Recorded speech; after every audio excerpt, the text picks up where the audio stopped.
Good morning. I know that the summer has been a little crazy for me, in and out. Always trying to find new ways of helping you guys in this 40 plus fabulous and fertile group. So I have a few new tips to share as we have been embarking on the stem cell project. One of our stem cell patients had a significant improvement in her AMH, and after discussing with her everything that she was doing, I'm going to recommend it not only for the patients that are doing stem cell therapy, but also for anybody in this mission of pushing the envelope and becoming a mom after 40 or overcoming decreased ovarian reserve challenge. Okay.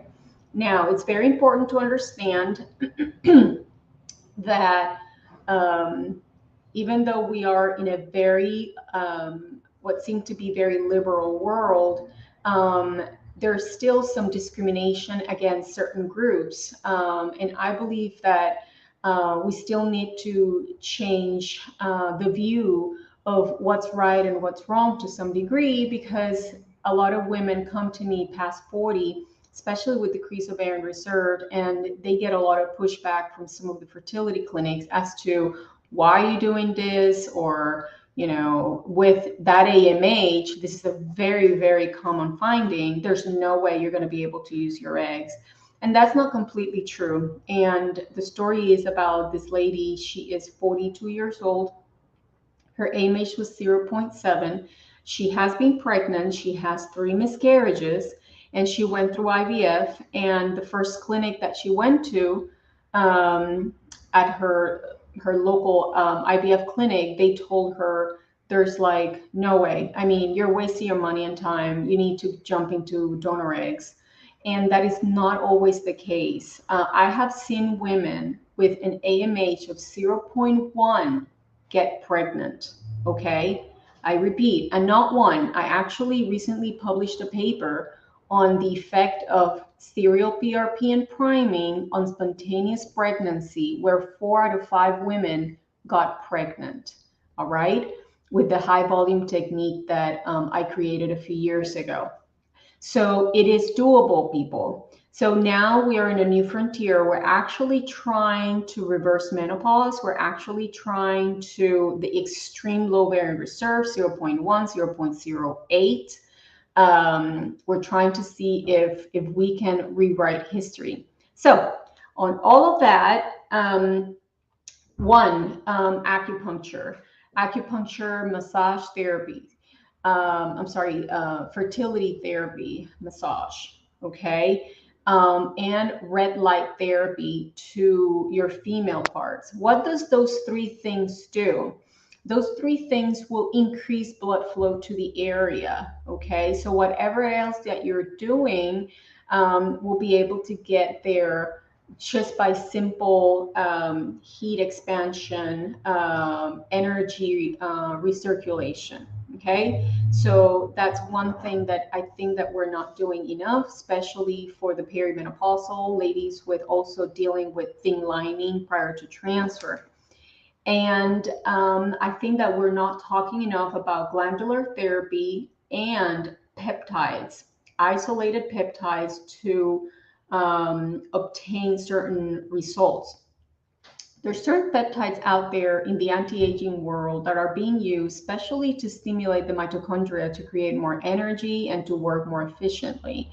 We talk about DNA fragmentation sometimes, especially in men, and we focus on the nucleus. However, there is accessory DNA in the mitochondria that we're not discussing.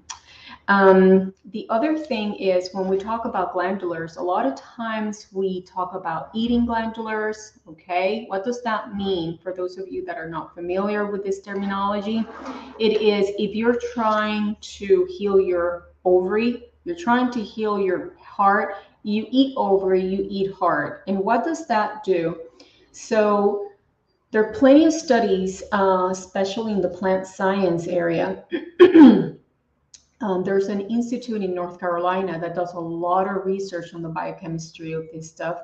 But essentially, once you start taking those little bits of ovary, okay, your immune system, it's 80% mouth to anus, all right? And there's a process called oral tolerance therapy that is being used in other areas of medicine, as in Crohn's disease or ulcerative colitis, where you downregulate the immune system, because we know that a lot of the fertility challenges are immune and inflammatory mediated, and they're interchangeable as well, because it's like the chicken and the hen, right? The inflammation might trigger autoimmunity triggers inflammation.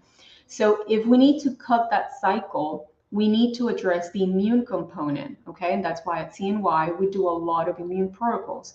Well, they found out way before we were using Humira that if you take, for example, if you believe that your ovary is having some autoimmune reaction, which you probably are if your AMH is 0.2 at 42, you want to take tiny bits of ovary and eat it every day.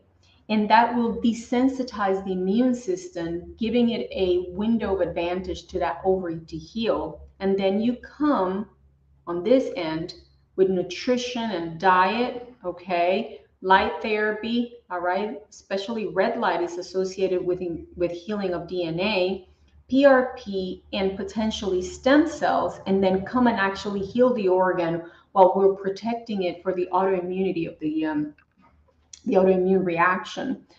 So that's one of the things that I'm always an advocate at. There's plenty of science behind it, papers. If you guys are really into that stuff, you can always reach out to me and ask me.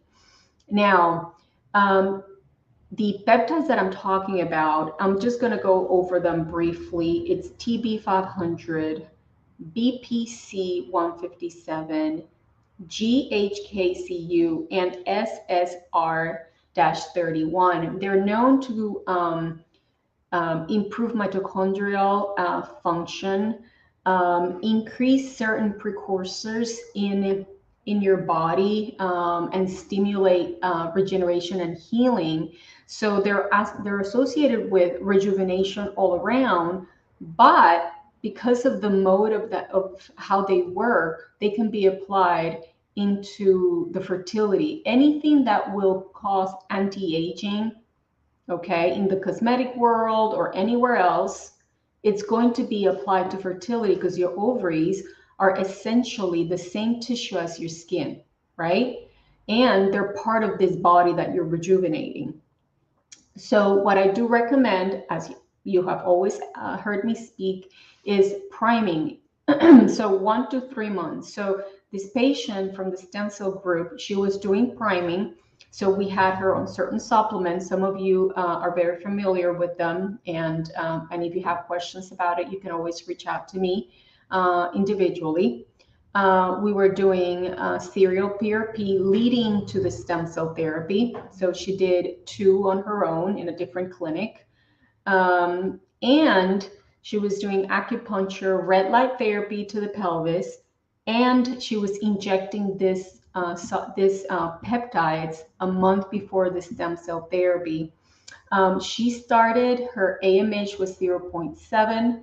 With the interventions that she did, she got to 0.89. And a month after her stem cells, she had 1.49. And if that is not a wonderful miracle, reinventing history, I don't know what is. So I wanted to share that with you. I'm always trying to seek what else is out there. What else can we add? I know that we live in a universe that is limitless, and the universe is within all of us. So if our creator is limitless, I think that a lot of the limitations that we think we have, they're self-imposed. So let yourself free, allow yourself to dream, and have an amazing rest of your week. For those of you who don't know me, I'm Dr. Verdiales, V as in victory, V as in vagina, because we are declaring victory in the vagina. And I am in the Atlanta office. Namaste. Bye-bye.